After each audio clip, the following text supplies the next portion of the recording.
प्रिय भावकों, जय श्री कृष्ण।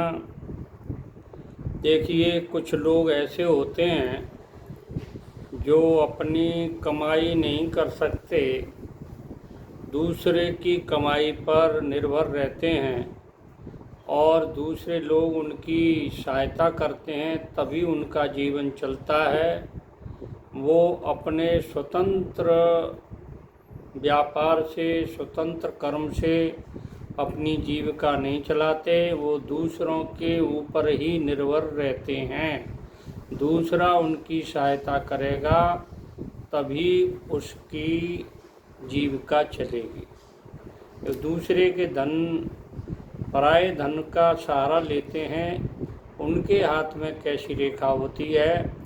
और जो परदेश में जाते हैं और परदेश में जाके उनकी मृत्यु हो जाती है, कई लोगों की परदेश में जाने के बाद मृत्यु हो जाती है और कई कई दिन तक उनकी डेड बॉडी वापस भारत में नहीं आती है, या अपने देश में ही कहीं परदेश में जाते हैं देशांतर में, तो उनकी भी मृत्यु हो जाती है। तो उनकी हाथ में कौन सी रेखा होती है, इसकी मैं जानकारी दे रहा हूँ। देखिए, ये जीवन रेखा,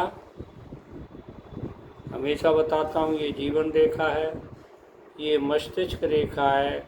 इसके बीच में कोई क्रॉस का चिन्ह होता है, वो व्यक्ति हमेशा दूसरे की सहायता पर निर्भर रहता है, दूसरे के पराये धन के ऊपर उसकी जीविका चलती है। ये इस तरह का क्रॉस होता है। नंबर 2, यहाँ इनके हाथ में भाग्य रेखा नहीं होती है, वो दूसरे के भाग्य पर निर्भर करते हैं, उनका खुद का भाग्य कुछ नहीं होता है, इसलिए उनके हाथ में भाग्य रेखा नहीं होती है। एक तो मस्तिष्क रेखा, जीवन रेखा के बीच में क्रॉस हो और हाथ में भाग्य रेखा नहीं हो, वो व्यक्ति हमेशा दूसरों के ऊपर निर्भर रहते हैं, दूसरे उनकी सहायता करते हैं, धन देंगे तभी उनकी जीविका चलेगी। अब देखिए, जिन लोगों की विदेश में अपनी जन्मस्थली के बाहर इनकी मृत्यु हो जाती है या किसी और देश, एक कंट्री में उनकी डेथ हो जाती है, तो उसकी क्या रेखा होती है, उसके बारे में मैं आपको जानकारी दे रहा हूँ। देखिए, ये जो जीवन रेखा में से एक रेखा ये निकल रही है, एक रेखा चंद्र पर्वत से नीचे, चंद्र पर्वत से नीचे की तरफ और मणिबंध की तरफ झुकी हुई होती है।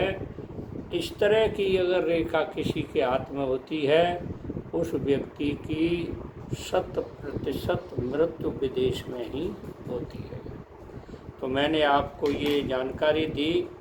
मेरे जिन्होंने अभी चैनल को सब्सक्राइब नहीं किया है, वो कृपया करके मेरे चैनल का सब्सक्राइब करें, लाइक करें, शेयर करें।